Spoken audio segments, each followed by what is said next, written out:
Hello students, welcome to my next lesson. Today's lesson Modal Verbs Auxiliaries Part Third. Part first में मैंने can का प्रयोग बताया, part second में could का प्रयोग बताया जो कैन का पास्ट होता है। मैं Hare Ram Joshi UMS government higher secondary school Paganvisi Gwalior. आज के पार्ट थर्ड में हम आपको मे का प्रयोग सिखाने वाले हैं, यूज ऑफ मे। तो शुरू करते हैं। सबसे पहली और महत्वपूर्ण जो सबसे ज्यादा एग्जामिनेशन में इसका फर्स्ट और सेकंड रूल आता है मे का, इसमें पहला है to show possibility when we are not sure about something in the present or future, यानी कि संभावना दर्शाने के लिए हम मे का प्रयोग करते हैं। मे का प्रयोग उस समय करते हैं जब हमें बिल्कुल श्योरिटी नहीं होती है कि वर्तमान काल में या भविष्य काल में कि ये काम होगा, उसकी संभावना दर्शानी है। हमने कैन और कुड से भी संभावना दर्शाई थी। कैन में जो संभावना थी वो वर्तमान काल की और भविष्य की जनरल पॉसिबिलिटी थी कि सामान्यतः ऐसा उस पर्टिकुलर समय में उस पर्टिकुलर स्थान में ऐसा होता है। कुड से मैंने पास्ट टेंस की पॉसिबिलिटी बताई थी कि भूतकाल में उस पर्टिकुलर समय में या उस स्थान पर ऐसा सामान्यतः होता है। लेकिन ये जो मे का प्रयोग है संभावना दर्शाने के लिए, ये फैक्चुअल होती है, यानी कि वर्तमान और भविष्य में जो भी घटना होने की संभावना है जो जनरल नहीं होती है उसको हम में से व्यक्त करते हैं। जैसे कुछ एग्जाम्पल हम आपके सामने देते हैं। पहला एग्जाम्पल है he may be coming to see us tomorrow, वह कल हमसे मिलने आ रहा हो सकता है। तो इसका मतलब जो है वो ये है कि परहैप्स, शायद, he will come to see us tomorrow, शायद वह हमसे कल मिलने आएगा। he may be coming to see us tomorrow, ये संभावना दर्शाई गई है यहां पर। सेकंड एग्जाम्पल है it may rain today, आज वर्षा हो सकती है, because the sky is overcast, यानी कि आकाश में बादल हैं। ओवरकास्ट का मतलब है बादल छाए होना। आकाश में बादल छाए हुए हैं, वर्षा हो सकती है। ये बहुत ही महत्वपूर्ण सेंटेंस है सभी क्लासेस के लिए।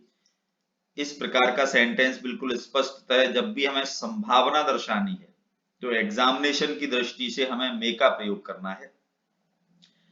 कैन और कुड की जो संभावना है वो एग्जामिनेशन में कम पूछी जाती है। थर्ड एग्जाम्पल आप देखें, he may be in his office, इसका मतलब है perhaps he is in his office, वह अपने ऑफिस में हो सकता है। इसका मतलब है शायद वह अपने ऑफिस में हो सकता है, इस बात की संभावना है। तो पॉसिबिलिटी दर्शाने के लिए जब भी एग्जामिनेशन में सेंटेंस आता है इस प्रकार का तो हम मे का इस्तेमाल करते हैं। दूसरा जो महत्वपूर्ण प्रयोग मे का है वो इस प्रकार से है टू गिव और ask for permission in a formal way, औपचारिक रूप से अनुमति लेने या देने के लिए हम मे का प्रयोग करते हैं। और may not, we can use may not to refuse permission, और परमिशन हमें नहीं देना है तो हम मे नॉट का प्रयोग करते हैं। ये जो है फॉर्मल होती है और एम्फैटिक होती है, यानी कि बहुत जोरदार होती है अनुमति नहीं देने के लिए मे नॉट का प्रयोग। अनुमति लेना और देना हमने कैन से भी बताया था। तो कैन में क्या था? कैन में इनफॉर्मल परमिशन थी। जिन लोगों के साथ हमारे अनौपचारिक संबंध होते हैं उनके लिए परमिशन देने लेने के लिए हम कैन का इस्तेमाल करते हैं, और कुड का इस्तेमाल भी हम फॉर्मल परमिशन के लिए करते हैं, लेकिन उसमें निवेदन होता है, वो बहुत ही पोलाइट होती है। लेकिन मे बिल्कुल औपचारिक होती है, इसमें कोई निवेदन नहीं होता है, और जिन लोगों से हमारे औपचारिक संबंध होते हैं उनसे जब हम परमिशन लेते हैं तो हम मे का इस्तेमाल करते हैं। और ये भी बहुत महत्वपूर्ण है एग्जामिनेशन की दृष्टि से। जब हम अनुमति लेने या देने के लिए मे या मे नॉट का प्रयोग करते हैं,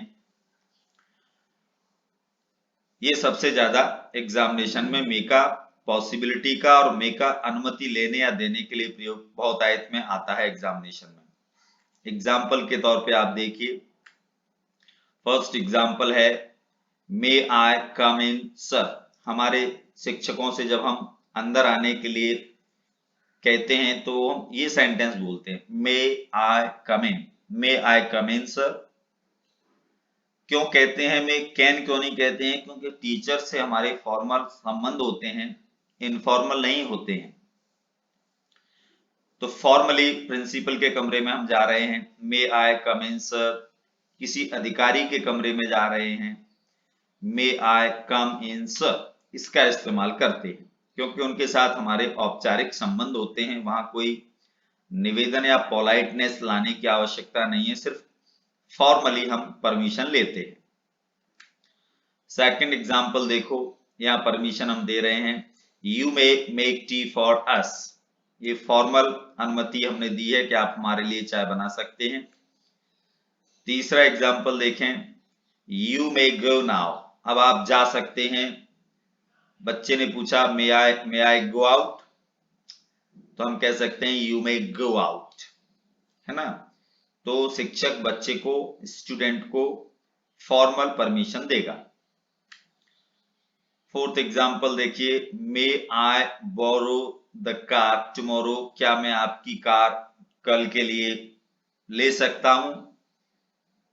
तो जिनके साथ हमारे फॉर्मल रिलेशंस हैं उनसे हम जब कोई चीज मांगते हैं तो मे का इस्तेमाल करते हैं। अगर हम बराबर वालों से करते हैं, जिनके साथ हमारे अनौपचारिक संबंध होते हैं, तो हम कैन का इस्तेमाल करते हैं, can I borrow the car tomorrow.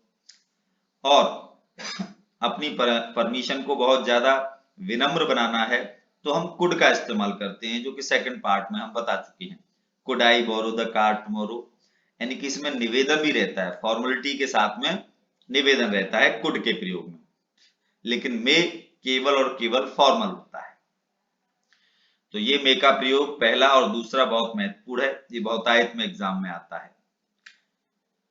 इसके बाद students may not wear jeans. ये अनुमति नहीं है, छात्र जीन्स नहीं पहन सकते हैं। तो फॉर्मली हमने परमिशन नहीं दी है, इसलिए हम मे नॉट का इस्तेमाल करते हैं। इसमें जो थर्ड प्रयोग है, इसमें दो बातें हैं। पहली बात है टू एक्सप्रेस विश, होप और फेथ। यानी कि विश मतलब कामना, इच्छा, आशा और विश्वास, ये व्यक्त करने के लिए भी हम मे का इस्तेमाल करते हैं। ऐसे सेंटेंसेस ऑप्टेटिव सेंटेंस कहलाते हैं। और इसके जो एग्जाम्पल हैं वो इस प्रकार से हैं। ये बहुत सुना होगा आपने, मे यू लिव लॉन्ग, आपकी उम्र लंबी हो। इसका मतलब ये है आप लंबे समय तक जीवित रहें, मे यू लिव लॉन्ग। और इसमें एक्सक्लेमेटरी मार्क आखिरी में लगा होता है, शुरुआत में मे रहता है। इससे हम कामना या विश करते हैं किसी को, आपकी उम्र लंबी हो, आप चिरायु हो, may you live long. Second example देखिए, मे गॉड ब्लेस यू, ईश्वर आपको आशीर्वाद दे। तो ये विश, होप और फेथ यानी कि कामना, आशा और विश्वास व्यक्त करता है मे का प्रयोग इस प्रकार से, जिसमें शुरू में मे लगेगा। इसमें जो दूसरा प्रयोग है मे का, to express a purpose in the present. Purpose मतलब उद्देश्य, उद्देश्य दर्शाने के लिए हम मे का प्रयोग कर सकते हैं। और इस प्रकार के सेंटेंसेस सो दैट से जुड़े होते हैं। सो दैट में जब प्रेजेंट टेंस होता है तो सो दैट के बाद वाले वाक्य में हम मे का प्रयोग करते हैं। ये हम क्लॉज और कंजंक्शंस के प्रयोग में इसे हम डिटेल में बताएंगे। एग्जाम्पल आप देख लीजिए, ही वर्क्स हार्ड, वह कठिन परिश्रम करता है, so that he may pass the exam, ताकि वह परीक्षा पास कर सके। तो यहां जो सो दैट से पहले वाला सेंटेंस है वर्क्स हार्ड, अगर यहां हम वर्कड हार्ड कर दें तो मे की जगह माइट आ जाएगा, यानी कि वर्क मतलब पास्ट टेंस में हो जाएगा तो माइट लगता है। ये ध्यान रखें, उद्देश्य दर्शाने के लिए सो दैट, सो और दैट जो लिखा हुआ है ये जरूर होगा। और सो दैट के बाद वाले वाक्य में हम मे या माइट का प्रयोग करते हैं। मे का कब करेंगे? जब प्रेजेंट टेंस होगा। माइट का जब हम प्रयोग बताएंगे तो वहां ये इसी प्रकार का सेंटेंस हम पास्ट टेंस का लेते हैं। एक और एग्जांपल इसमें देखिए, gold is put in the fire, यानी कि सोने को आग में डाला जाता है, so that it may be purified, ताकि वो जो है शुद्ध हो सके।